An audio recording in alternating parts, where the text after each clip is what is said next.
All right, Bruce, grills are smoking. We got some oysters. I hear you're an oyster shucking mother chucker. I don't know about all that, but I really enjoy oysters, and I do like shucking them. I grew up around Panhandle area, and love raw oysters. Love doing things with oysters. Yeah, so I did not grow up loving raw oysters. I gotta be honest with you. I do, however, love a good smoked oyster, and I can be goaded into, with enough beers, a couple fried ones. So this is all about taking some basic ingredients. We took a mango chutney. We did the Havana Heat. We chopped up a lime, and we jazzed it up just a little bit. We didn't go overboard. We don't get no oysters way. We're gonna sprinkle them with a little bit of the salt, pepper, garlic.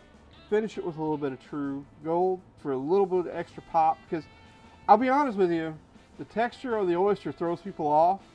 And one of the tricks of the trade is if you give something, you know, it's got some pop, some sour to it, you can kind of get around that texture thing that bothers so many people. So that's an oyster I would eat, because I'm not necessarily a fan. But this is new territory for me.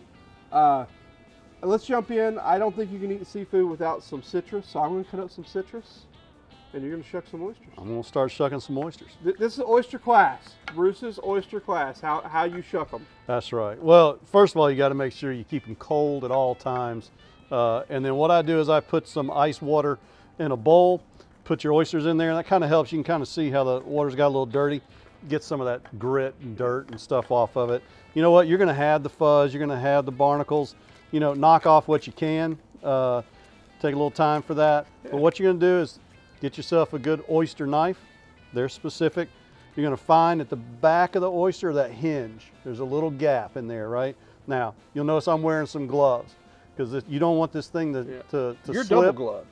I'm double gloved because I don't want this thing to slip and cut my hand. Some people also use a rag or something. You can grab the oyster in the rag like that so it doesn't slip, right? But you're going to find that hinge, and once you feel good, you're just going to twist the knife. These are big oysters. Yeah, big. All right, so that's just pop loose. Now, these oysters have muscles connected to them, right? So you're just going to kind of run that knife, I usually do it this way, along that top shell, right? And that's going to loosen it. Just make sure you get it. You just might have to scrape a couple times. You're going to get that shell off, right? You don't want to lose that briny goodness. No. Man, this stuff has been in brackish water growing. That's good brackish water, right? What do they call it, the liqueur? The liqueur, right? So it's a nice briny flavor. Run your knife under it. As soon as you've done that, you've killed the oyster, right? So you got to keep this thing cold and get it to fire as fast as we can. So all right. I'm going to work on some more of these. Yeah, let's bust out about what do you think, a dozen? I think a dozen's a good start for just you and I. Yeah, it's a good start. Believe it or not, most people eat turkey on Thanksgiving. I grew up in some of our family get-togethers around Thanksgiving, and we had a huge cooler full of oysters, and we just stand around for hours just shucking them. Just shucking them. That's it. We're done. That's awesome. All right, so season up these last two up top. I think we're about ready to get them on the fire. We got some good smoke going back there. Our grill is screaming hot. It's just gonna take a minute or two to cook these, really. It really is, yeah. And as much as I just kind of want to grab a little lemon wedge and squeeze it and knock it out, I think I'll wait. Well, we can do that with the rest of the case. That's true. So we're gonna smoke these. All right, let's get these on the grill. All right, Bruce, so we got some good charcoal in here, but we've also got a little bit of wood. Cherry wood works fantastic with oysters. So we're just gonna gently place these. You don't want to lose that liqueur if you can help it. But the key is, once you get them placed, shut it down. I like to choke the grill off just a little bit to create a little more smoke. I like to keep that lid closed because we want them to grab all that smoke flavor we can.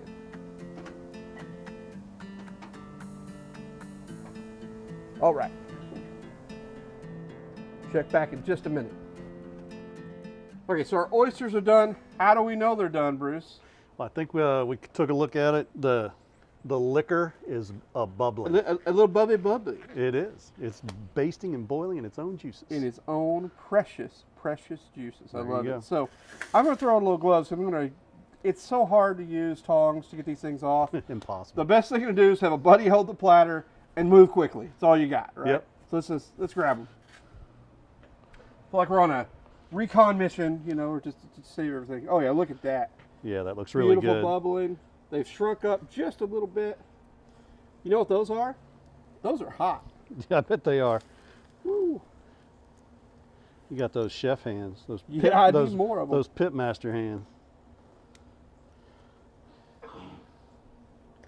There you go. Now that we're back over here, and we're not literally sitting over a rocket furnace. Yeah, that thing does put off some heat. Let's nicely rearrange these. We'll scoot our citrus back a little bit. Are you a lemon with your oyster? Yeah, so a lot of times when it's just raw, I love it with some cocktail sauce, horseradish, Ooh. some lemon, and top it off with a little smoke and fire. Sometimes a little Havana Heat for that mango flavor that you're about to add as well. Yeah, let's spoon this up. We'll just kind of go right on the oyster.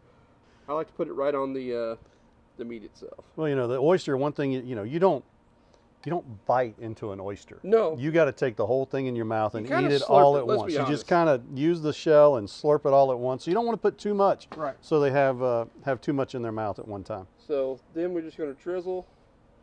And I like being a little messy at this. So what made you pair the True Gold with the mango? You gotta have the pop, that balsamic that's in it. I feel like we keep saying that. You've got a very interesting mustard sauce. It is not your standard mustard sauce. I make a great mustard sauce. In fact, it's won awards. Mm-hmm. But the balsamic you've got in there does something a little different. In fact, that could be a good vinaigrette, right? You could cut that and make it a salad dressing if you wanted. Yeah. But that's why I like it, is that you can use it as a finished dressing. You could cut it in here where you need a nice rounded off pop. The vinegar you've got in there it's not a right cross, right? Right. It's very round and it rolls in, but because it does that, it plays so well with every other flavor. Right. And that to me is what makes your guys' sauce very different. It's bold. There's smoky when you say it's smoky. There's fire when you say there's fire. Yeah, we don't joke. You don't joke around, but at the same time, you don't go so far off the deep end that you can't use it every day. And that's what I really like about what you got going on. Yeah, I think this looks really good. I can't wait to dig in. All right, Bruce. So, I mean, here it is. I mean, this is a beautiful plate. Again, if you went to the restaurant, what do you think this cost you? This would be a $24, $90 something kind of plate. And we could do this on a tailgate if we wanted to. Oh yeah, easy. Take a good Easy. grill, pop some oysters, and bang, man. They took about 5 minutes to cook. We're running about 500-600 degrees on the grill.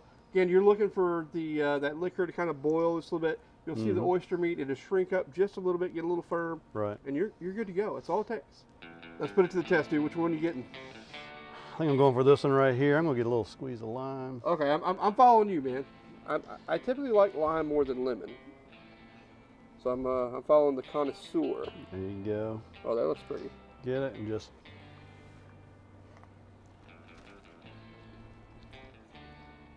Oh yeah, that citrus really set that. Oh, that was my good. Gosh. Yeah, there's more. I got a big one. You got, yeah. Oh wow. That heat coming in the back, that citrus. Yeah, so the combination of the citrus, the sweet of the mango, coming in with the heat, Yeah. and really setting off with the vinegar, the balsamic vinegar out of the True Gold. I mean, that was a really good bite. I'm with you. I think the lime as the kicker, Right. perfect. Way to go. I could eat a dozen of these for sure. Bruce, thanks for making a great sauce that you allowed Dylan and I to play with. Obviously, when you ask us to make some recipes, I don't think this is necessarily what we thought we would come up with. But at the same time, we want to bring something to the Deep South Nation that just, well, it's different, frankly, because your sauce is a little different. Yeah, we really appreciate that. We're not your run-of-the-mill, sauce. We want to be something that's about food, fun, family, and fellowship that can make a whole bunch of different meals really pop. So how can they get some of this awesome sauce? DeepSouthSauceCompany.com. Order in our online store.